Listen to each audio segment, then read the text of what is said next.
the fact that they're so simple means two things. First, it means that programming anything interesting on a Turing machine is an extraordinary pain. So if you actually want to program things, you should not use Turing machine. You should use like C++ or Python or whatever. But because Turing machines are so simple, if what you want to do is not do programming, but understand general facts about computers, if you want to theorize about computers, then this is your beast.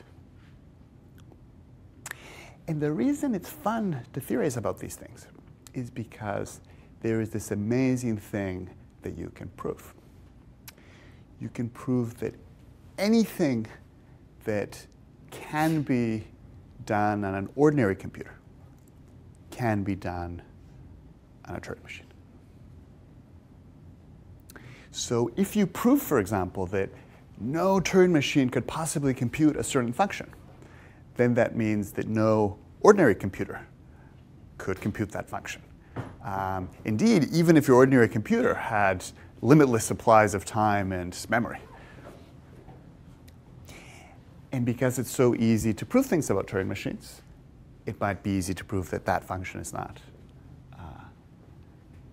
computable on a Turing machine, and therefore that it's not computable on an ordinary computer. So it's very cool. In fact,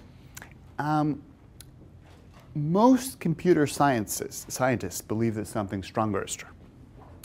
They believe that it's not just that the things that can be done with a Turing machine are the things that can be done with an ordinary computer. They also think that the things that you can do on a Turing machine are exactly the things that can be done algorithmically. So say that something can be done algorithmically. If there is a finite set of instructions such that everything that needs to be done is encoded in the instructions. So if someone was to implement the procedure, if a person or a machine or whatever was to implement the procedure, they would require no creativity.